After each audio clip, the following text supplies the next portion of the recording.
నమస్తే, welcome to పూరా local news. నేను మీ ఆదిత్య. ముందుగా బులెటిన్ హెడ్లైన్స్ చూద్దాం.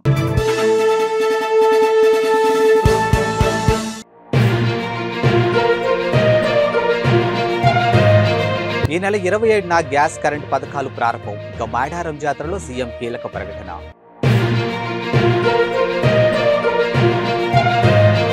వీరవంకలో ఘనంగా మినీ మేడారం జాతర. అమ్మవార్లకు మొక్కులు చెల్లించుకున్న ఉదయనందన్ రెడ్డి.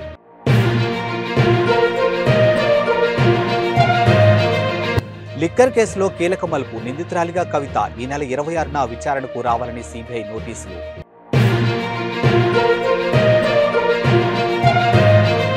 లాస్యా నందిత పార్థివ దేహానికి సీఎం రేవంత్ నివాళులు. ఇక పుష్పాంజలి ఘటించిన మాజీ సీఎం కేసీఆర్.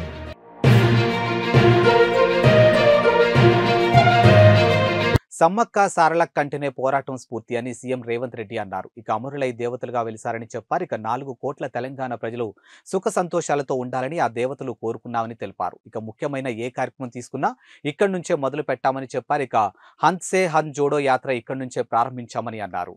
సమ్మక్క సారక్క దీవెనలతో ప్రజాప్రభుత్వం ఏర్పడిందని సీఎం రేవంత్ రెడ్డి అన్నారు. ఈ యాత్ర సమయంలో ఎలాంటి ఆటంకం లేకుండా జాతర జరిపిస్తామని మాట ఇచ్చామని, మాట ప్రకారం జాతర కోసం 110 కోట్ల రూపాయల నిధులు విడుదల చేశామని తెలిపారు. జాతరకు వచ్చేందుకు 6000 బస్సులు రవాణా సౌకర్యం ఏర్పాటు చేశామని అన్నారు. ఇక 18 కోట్ల ఉచిత ఆర్టీసీ టికెట్లు వాడారని చెప్పారు. ఎన్నో ఒడిదుడుకులు ఎదుర్కొని నిలబడ్డామని, అందుకే ప్రజాప్రభుత్వం ఏర్పడిందని చెప్పారు. ఇక ప్రజాపాలన ప్రజలకు చేరువైందని నమ్మకం కల్పించామని తెలిపారు. ఇక జాతరకు 1.5 పైగా భక్తులు వస్తే ఈ పండుగను జాతీయ పండుగగా మార్చామని కేంద్రాన్ని కోరమని, కానీ అందుకు కేంద్రం స్పందించలేదని చెప్పారు. ఎన్నికల్లో మీకు ఇచ్చిన ప్రతి హామీని అమలు చేసే బాధ్యత మాది.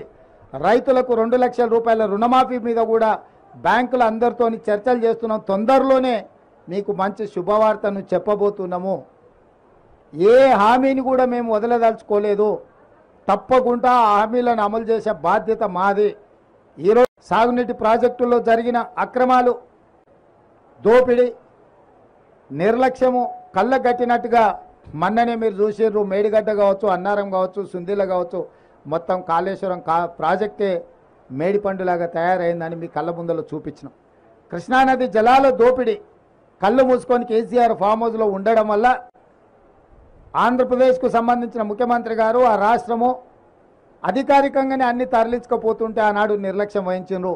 ఆ విషయంలో కూడా ఉత్తమ్ కుమార్ రెడ్డి గారు శాసనసభలో అన్ని వివరాలను బయటపెట్టారు. రాష్ట్రం అప్పుల పాలైంది. 7 లక్షల కోట్ల రూపాయల అప్పులు తీసుకొచ్చి రాష్ట్రాన్ని మొత్తం దివాలా వేయించండి. అదేవిధంగా విద్యుత్ విషయంలో కూడా జరిగిన దోపిడీని, చేసిన తప్పులను ఉప ముఖ్యమంత్రి గారు బట్టి విక్రమార్క గారు కూడా ప్రజలందరికీ వివరించే ప్రయత్నం చేసింది. నేను ఎందుకు ఈ వివరాలన్నీ చెప్తున్నా అంటే 10 సంవత్సరాలలో 60 సంవత్సరాల ఉమ్మడి రాష్ట్రంలో సమైక్య పాలనలో కూడా జరగనంత అన్యాయము, దోపిడీ, నిర్లక్ష్యం ఈ 10 సంవత్సరాల చంద్రశేఖరరావు గారు పాల్పడ్డారు. ఆ వివరాలన్నిటిని ప్రజలకు మేము పూర్తిగా వివరించినాం. ఈ 10 సంవత్సరాలు ఆయన దోపిడీ చేస్తున్నప్పుడు పిల్లి కళ్ళు మూసుకొని పాలు తాగింది అన్నట్టుగా మోడీ గారు కూడా ఒక్కరోజు కూడా కేసీఆర్ని నిలువరించే ప్రయత్నం చేయలే. ఈరోజు బీజేపీ వాళ్ళు అంటున్నారు మాకు సిబిఐకి మేము తెలుస్తాం. మేడారం జాతరను సందర్శించుకున్న గవర్నర్ తమిళిసై ఇక్కడ పరిసరాల్లో ఉన్నటువంటి 6 ఆదివాసీ గ్రామాలను దత్తత తీసుకున్నట్లు ప్రకటించారు. ఇక ఆ గ్రామాల అభివృద్ధితో పాటు ప్రజల జీవన ప్రమాణాలను పెంచడానికి నిర్ణయం తీసుకున్నట్లు వెల్లడించారు. కేంద్ర మంత్రి అర్జున్, రాష్ట్ర మంత్రి సీతక్కలతో కలిసి సమ్మక్క సారలక్కను దర్శించుకున్నారు. ఇక వరుసగా 3 సార్లు ఈ జాతరకు రావడం తన అదృష్టమని అన్నారు. ఇక గవర్నర్ హోదాలో 6 ఏళ్ల కాలంలో 3వ సారి ఇప్పుడు దర్శించుకోవడం సంతోషంగా ఉందని తెలియజేశారు. ఇక్కడ జరుగుతున్నటువంటి జాతర కేవలం తెలంగాణ రాష్ట్రానికి సంబంధించి ఆదివాసీ పండుగ మాత్రమే కాదని, పొరుగు రాష్ట్రాల నుంచి కూడా ప్రతి 2 ఏళ్లకు ఒకసారి కోట్లాది మంది భక్తులు వచ్చి దర్శించుకుంటారని తెలిపారు.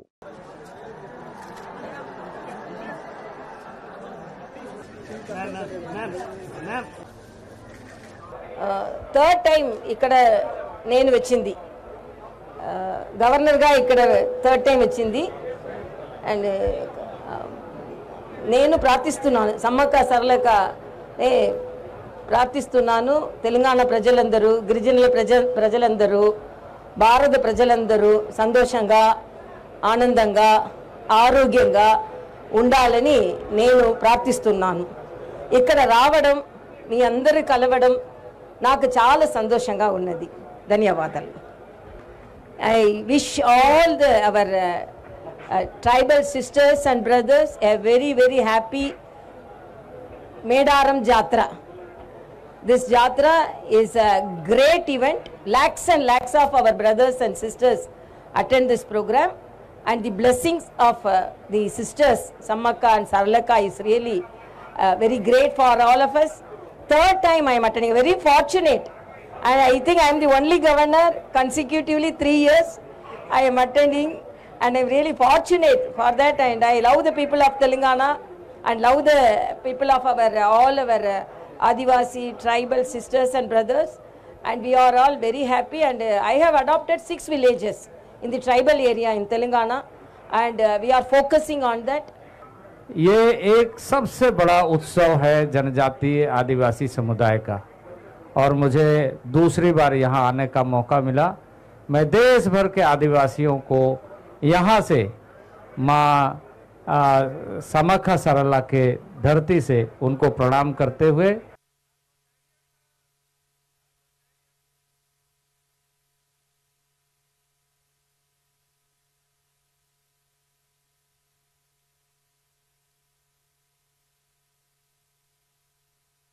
వీనవంక మినీ మేడారం జాతర పెద్ద ఎత్తున జరుగుతుంది. ఇక వనదేవతలు గద్దెలపై కొలువుదీరడంతో వీనవంక మినీ మేడారం వద్ద భక్తజనం కిటకిటలాడుతుంది. ఇక యుప్ టీవీ అండ్ ట్యూటోరియో వ్యవస్థాపకులు పాడి ఉదయ్ నందన్ రెడ్డి వీనవంక మినీ మేడారం జాతరలో పాల్గొన్నారు. అమ్మవార్లకు మొక్కులు చెల్లించుకున్నారు. అనంతరం మంత్రి పొన్నం ప్రభాకర్ను ఆయన శాల్వాతో సత్కరించారు. ఇక అమ్మవారి సన్నిధి వచ్చి జాతరలో పాల్గొనడం సంతోషంగా ఉందని ఉదయ్ నందన్ రెడ్డి తెలిపారు. ఇక కరీంనగర్ ప్రజలు, రాష్ట్ర ప్రజలు సుభిక్షంగా ఉండాలని సమ్మక్క సారలమ్మ తల్లును వేడుకున్నట్లు చెప్పారు. ఇక ఈ జాతరలో భాగంగా కళాకారులు డప్పులు వాయిద్యాలతో అమ్మవారికి స్వాగతం పలికారు. ఇక శివసత్తులు ఆటలు, కోయిదరల విన్యాసాలతో జాతరలో సందడి వాతావరణం నెలకొంది.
మొక్కులు చెల్లించుకుంటున్నారు.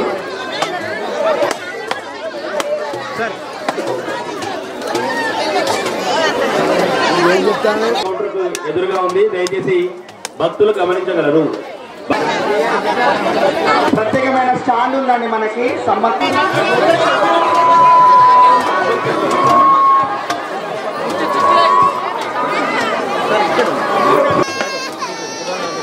ఈ జాతర మీరు ఇక్కడ గుంపుగా ఉండకూడదు.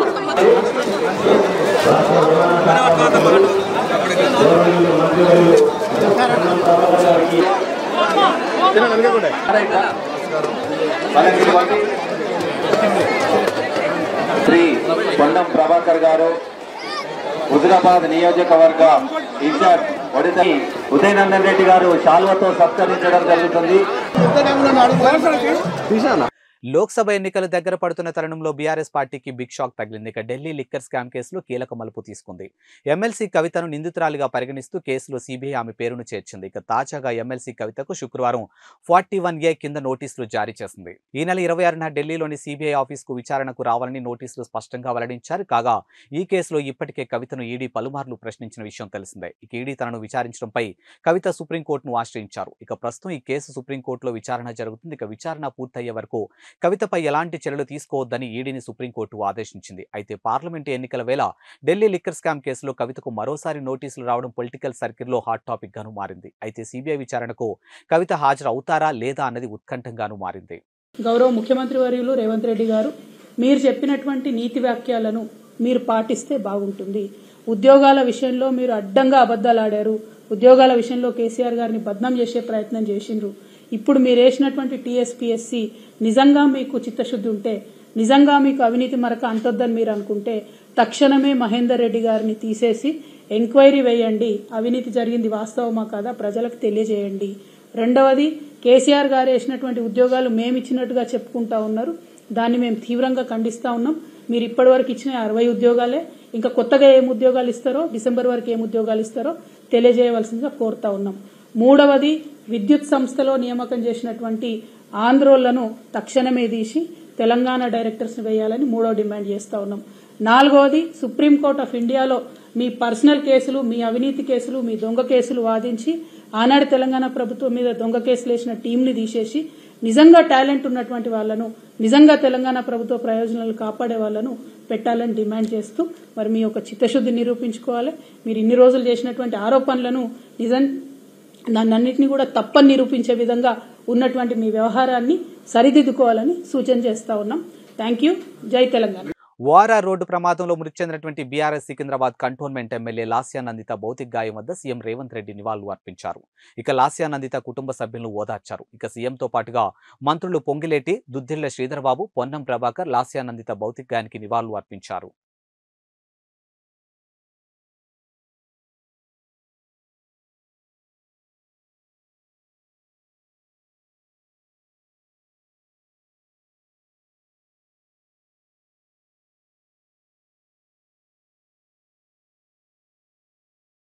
కంటోన్మెంట్ బీఆర్ఎస్ ఎమ్మెల్యే లాస్యానందిత పార్థివ దేహానికి పార్టీ అధినేత మాజీ సీఎం కేసీఆర్ నివాళులు అర్పించారు. హైదరాబాద్లోని కార్ఖానాలో నివాసానికి వెళ్లి కేసీఆర్ లాస్య కుటుంబ సభ్యులను పరామర్శించారు. కూతురు చనిపోయిందన్న బాధలో కన్నీరు మున్నీరవుతున్నటువంటి లాస్య కుటుంబ సభ్యులను గులాబీ బాస్ ఓదార్చారు. లాస్యానందిత కుటుంబానికి పార్టీ అండగా ఉంటుందని ఈ సందర్భంగా కేసీఆర్ వారికి ధైర్యం చెప్పారు. కేసీఆర్ వెంట బీఆర్ఎస్ మాజీ మంత్రులు హరీష్ రావు, తలసాని, మల్లారెడ్డి, పలువురు ఎమ్మెల్యేలు ఉన్నారు. ఇవాళ సాయంత్రం సీఎం రేవంత్ రెడ్డి లాస్యానందిత భౌతిక గాయానికి నివాళులు అర్పించనున్నారు. ఇక ఎమ్మెల్యే లాస్యానందిత అంత్యక్రియలు అధికార లాంఛనాలతో నిర్వహించాలని ప్రభుత్వం నిర్ణయించింది. ఈ మేరకు ఏర్పాట్లు చేయాలని సీఎస్ శాంతకుమార్ని సీఎం రేవంత్ రెడ్డి ఆదేశించారు. మారేడుపల్లిలోని దివంగత ఎమ్మెల్యే తండ్రి సాయన్న సమాధి పక్కనే లాస్యానందిత అంత్యక్రియలు జరగనున్నాయి. కాగా హైదరాబాద్ శివారు పటాన్ చెరువు సమీపంలో ఓఆర్ఆర్పై జరిగిన రోడ్డు ప్రమాదంలో లాస్యానందిత అక్కడికక్కడే మరణించింది.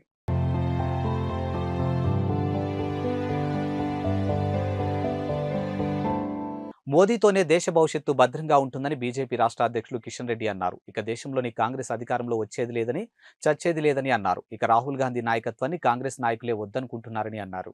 కాంగ్రెస్ పార్టీ దేశాన్ని ఏలి 12 లక్షల కోట్లు ప్రజాధనాన్ని కాజేస్తుందని ఆరోపించారు. ఇక దేశంలో సకల సమస్యలు కాంగ్రెస్ కారణమని అన్నారు. ఇక ఆర్టికల్ 370 రద్దుతో కాశ్మీర్లో జాతీయ జెండా రెపరెపలాడుతుందని అన్నారు. ఇక 500 ఏళ్ల క్రితం నాటి అయోధ్య సమస్యను కేంద్ర ప్రభుత్వం శాంతియుతంగా పరిష్కరించి రామ మందిరాన్ని నిర్మించిందని తెలిపారు. ఇక 370 పార్లమెంటు స్థానాలు బీజేపీకి రాబోతున్నాయని ధీమా వ్యక్తం చేశారు. అందులో పెద్దపల్లి పార్లమెంటు నియోజకవర్గం కూడా ఉండాలని అన్నారు. ఇక 10 ఏళ్ల పాలనలో బీఆర్ఎస్ అనేక అవినీతి అక్రమాలకు పాల్పడిందని విమర్శించారు. ఇక ప్రస్తుతం అధికారంలో ఉన్నటువంటి కాంగ్రెస్ వల్ల ప్రజలకు కలిగే ప్రయోజనం ఏమీ ఉండదని కిషన్ రెడ్డి వ్యాఖ్యలు చేశారు. మా ప్రత్యర్థులు కాంగ్రెస్ వాళ్ళు కావచ్చు, లేకపోతే ఇంకా ఇతర సంస్థలు కావచ్చు, పత్రికలు కావచ్చు, లేదా ఈవెన్ పాకిస్తాన్ వాడు కూడా నరేంద్ర మోడీ అవినీతి పడని ఈ భూప్రపంచంలో ఈ రోజు వరకు కూడా ఏ ఒక్కడు కూడా రాలేదు. ఒక్క రూపాయి అవినీతి జరిగిన ఎవడు కూడా రాలేదు. అంత కరాఖండిగా, నిక్కచ్చిగా, నీతిగా, నిజాయితీగా, నిష్ఠతో పనిచేస్తున్న వ్యక్తి నరేంద్ర మోడీ మనం చేస్తున్నాం. అంతేకాదు ఒక సమర్థవంతమైనటువంటి ప్రధానిగా నిరూపించుకున్నాడు. మన దేశంలోనే కాదు, ప్రపంచమంతా ఈరోజు భారతదేశం వైపు చూస్తాం. ప్రపంచమంతా ఈరోజు నరేంద్ర మోడీ వైపు చూస్తున్నది. ఇండియా లేకపోతే భారతదేశం అంటేనే అసహించుకున్నటువంటి వాళ్ళు. ఈ దేశంలో పేదరికం ఉంటది, ఈ దేశంలో బీద ప్రజలు ఉంటారు, వీళ్ళు అవినీతి పరులు, వీళ్ళు దద్దమ్మలు, వీళ్ళు పనిచేయరు, చేత కాదు, మా దేశాలకు ఉద్యోగాల కోసం వస్తారు అనేటువంటి చిన్న చూపు మన మీద ఉండేది. మన ప్రధానమంత్రి దేశానికి పోతుందంటే అప్పుల కోసమే వస్తున్నాడినా అని మీటింగ్ పెట్టుకొని ఎంత ఇద్దాం చెప్పండి, నేను వస్తున్నాడు కదా అని చెప్పి అక్కడ ఉన్నటువంటి వాళ్ళు, ఆ దేశాలకు సంబంధించినటువంటి వాళ్ళు మరి అప్పుడు ముందు రెడీ చేసేటువంటి వాళ్ళు. ఆ రకమైనటువంటి పరిస్థితి ఉండేది. అమెరికా ప్రెసిడెంట్ వస్తే ఆ ప్రెసిడెంట్ ముందు మన ప్రధాని చేతులు కట్టుకుని నిలబడుతుండే, కళ్ళల్లో కళ్ళు పెట్టి చూసే పరిస్థితి ఉండేది కాదు, అంత ధైర్యంగా ఉండేది కాదు. వచ్చే పార్లమెంట్ ఎన్నికల్లో తెలంగాణలో బీజేపీని 12 లోక్సభ స్థానాల్లో గెలిపిస్తే తెలంగాణ రాష్ట్రం అభివృద్ధికి మోదీనే గ్యారంటీ అని బీజేపీ జాతీయ నాయకులు మురళీధర్ రావు హామీ ఇచ్చారు. ఇక విజయ సంకల్ప యాత్రలో భాగంగా చండూరులో ఆయన మాట్లాడారు. ఇచ్చిన హామీలను అమలు చేయకుండా రాష్ట్ర ప్రభుత్వం కాలయాపన చేస్తుందని, హామీలను అమలు చేయకపోతే ఎన్నికల తర్వాత నిప్పులపై నిలబెడతామంటూ ఆయన ఘాటు వ్యాఖ్యలు చేశారు. గత కొంతకాలంగా కాంగ్రెస్ కమ్యూనిస్టుల పాలనలో నియోజకవర్గం పూర్తిగా వెనుకబడిపోయిందని అన్నారు. ఇక జిల్లాలో కోమటిరెడ్డి బ్రదర్స్ అభివృద్ధికి గాలికి వదిలేసి రాజకీయ గుత్తాధిపత్యం కోసం పడుతున్నారని ఎద్దేవా చేశారు. ఇక నియోజకవర్గంలోని డిగ్రీ కాలేజ్ భవనం లేదు, 100 పడకల ఆసుపత్రి, ఎస్ఎల్బీసీ డిండి రిజర్వాయర్ జాడే లేదని, కుల వృత్తులు కనుమరుగైపోతున్న ఎందుకు పట్టించుకోవడం లేదని కోమటిరెడ్డి బ్రదర్స్ పై ప్రశ్నల వర్షం కురిపించారు. ఈ రోజు ఈ పార్టీలో ఉండి పక్క పార్టీని మెచ్చుకోవడం, పక్క పార్టీలోకి వచ్చిన తర్వాత బై ఎలక్షన్ తెచ్చి మళ్ళీ తిరిగి మళ్ళీ ఇంకో పార్టీలో చేరి మళ్ళీ ఎమ్మెల్యే అయినటువంటి వ్యక్తులు ఈ నల్లగొండకు, ఈ భువనగిరికి, ఉమ్మడి నల్గొండ జిల్లాకు ఉన్నటువంటి రెడ్డి బ్రదర్స్ అయినా ఎవరైనా సరే ఇవాళ నిమిత్తం లేకుండా, వారు మాట్లాడే మాటలకు విలువ లేకుండా ఏం మాట్లాడతారో కూడా తెలియని పరిస్థితి. ఇవాళ ఇక్కడ ఉన్నటువంటి భారతీయ జనతా పార్టీ కార్యకర్తలు అందరూ ఆలోచించాల్సింది, గౌరవ ముఖ్యమంత్రి రేవంత్ రెడ్డి గారు ఇచ్చిన హామీలు ఎంతవరకు సమంజసము, అవి ఇచ్చిన హామీలను నెరవేర్చాలంటే ఏం కావాలనేది ఒకసారి చూడాలి. ఇక్కడ ముఖ్యమంత్రి ఒకలాగా మాట్లాడతారు, వాళ్ళ మధ్యలోనే సయోధ్య లేకుండా రాజకీయ పదవుల కోసం, ప్రభుత్వంలో పట్టు కోసం, అధిష్టానం దగ్గర వారికి విలువ కోసం ఇష్టమున్నోళ్ళు ఇష్టమున్నట్టు ఇస్తున్నటువంటి సందర్భం స్టేట్మెంట్. కాంట్రాక్టులు, కొట్లాటలు, పంచాయతీలు తప్ప కాంగ్రెస్ ఇప్పటి వరకు ప్రజలకు చేసింది ఏం లేదు. చిల్లు ముంతల చెల్లని కాసులేసి లోపుకుండా నేను మొత్తం గుమ్మరిస్తున్నా తెలంగాణకు అని చెప్పే ముఖ్యమంత్రి రేవంత్ రెడ్డి గారు ఏం చేస్తున్నారో ఒక్కసారి ఆలోచించుకో. సిద్దిపేట కలెక్టర్ ప్రశాంత్ జీవన్ పాటిల్ను ఇరిగేషన్ డిపార్ట్మెంట్ స్పెషల్ సెక్రటరీగా బదిలీ చేసిన ప్రధాన కార్యదర్శి శాంతికుమారి. ఇక ఆ స్థానంలో కామారెడ్డి జిల్లా అదనపు కలెక్టర్ మిక్కిల్నేని మను చౌదరి నియమించారు. ఇక వరంగల్ మున్సిపల్ కమిషనర్ షేక్ రిజ్వానా బాషాను జనగాం జిల్లా కలెక్టర్గా బదిలీ చేశారు. అక్కడి కలెక్టర్ శివలింగయ్యను సాధారణ పరిపాలన శాఖలో రిపోర్ట్ చేయాల్సిందిగా ఆదేశించారు. ఇక పర్యాటక, సాంస్కృతిక, యువజన సర్వీసుల శాఖ ముఖ్య కార్యదర్శిగా ఉన్నటువంటి శైలజ రామయ్యర్కు రెవెన్యూ ముఖ్య కార్యదర్శి బాధ్యతలను అదనంగా అప్పగించారు. ఇంతకాలంగా ఆ బాధ్యతలు చేస్తున్నటువంటి సునీల్ శర్మను అక్కడి నుంచి రిలీవ్ చేశారు. మొత్తం 5 ఐఏఎస్ అధికారులకు స్థానచలనం కలిగింది.